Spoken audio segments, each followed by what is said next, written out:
Thank you so very much.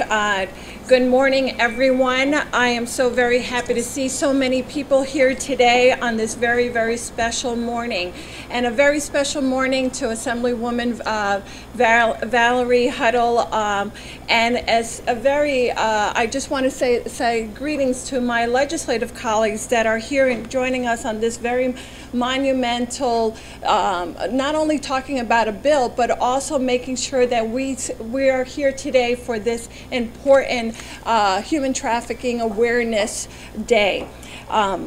First, I also want to make a very special thank you and express that to the media that are here today, because it's really all of you that are going to help us to raise the awareness around human trafficking. So to all the media that took the time for being here today, I say thank you so very much, because it will be you that will make the voices go through. I would also like to extend my sincerest welcome to individuals whose lives have been changed forever as a result of human trafficking. They may be victims of human trafficking, survivors of human trafficking, or secondary survivors, such as parents, siblings, spouses, and other loved ones of victims. When a crime is committed, an entire communities are affected. Whether we want to acknowledge that or not, our community is affected with human trafficking, and we as a state have an obligation to respond. Human trafficking, simply put, is a form of modern-day slavery. It is a crime committed in the shadows of society, as Assemblywoman Huddle indicated, and has been reported in all 50 states and in communities right here in New Jersey. Victims are trafficked for commercial sex, farm work, or domestic labor. But the one thing that they all share in common is that it is a total loss of freedom. They are slaves. In the past 3 years, trafficking was identified in Newark and in Jersey City, and in both scenarios, the perpetrators were brought to justice, but prosecution for human trafficking crimes is the exception, not the norm. New Jersey needs tougher laws and stricter punishment for traffickers who prey on the vulnerable populations, such as the undocumented immigrant who may be fearful of deportation to a hostile country of origin, a runaway youth, or an emancipated foster youth who may not have a roof under a roof for them to sleep under. People suffering from mental illness or developmental delays to prevent them from fully understanding the rights of their rights under the law. Or simply put, individuals who's merely down on their luck and who are lured into a web of deceit by traffickers promising them a better life.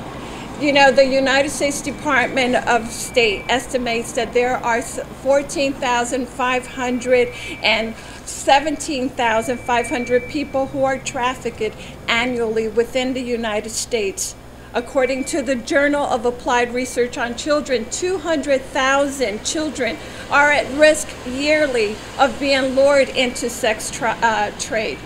We as a state must do everything in our power to end these atrocities occurring within New Jersey's borders.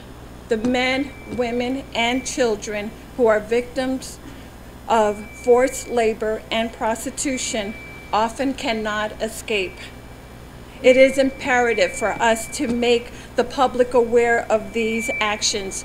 And that is why we are here today, to making sure that the Human Trafficking Awareness Program are indeed brought out all throughout, spoken about all throughout the state, in order for us to do that and to provide.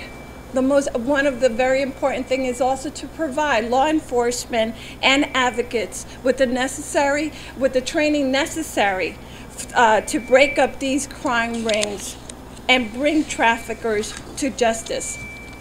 by strengthening our human trafficking laws and providing the much needed services that are going to be provided in the training that is outlined in the legislative bill that both Assemblywoman Huddle and myself are introducing, and I'm certainly happy to see all the other sponsors of the bill, the co-sponsors, and as you can see, it is a bipartisan approach. It's a bipartisan support. The men and women behind me, my colleagues, are all working very hard to making sure that this is a priority to the legislature so that we can get this done.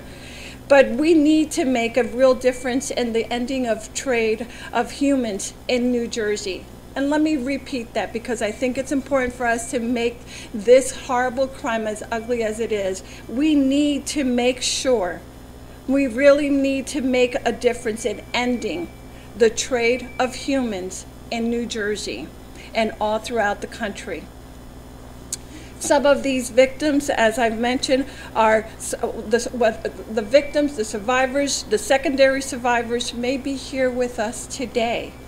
Others may learn about our efforts in tomorrow's papers.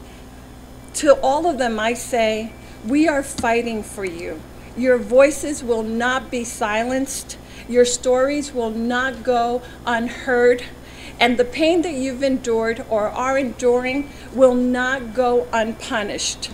This is a chance for all of us to stand together and, with one single voice, and tell perpetrators that we are no longer going to tolerate it anymore.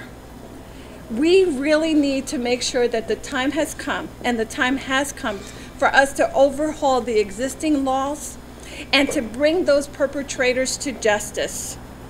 And in doing so, we can make sure that we're going to be able to create a better and stronger New Jersey. Thank you so very much, ladies and gentlemen, for being here today. Your voices, your presence will make a difference. Thank you very much.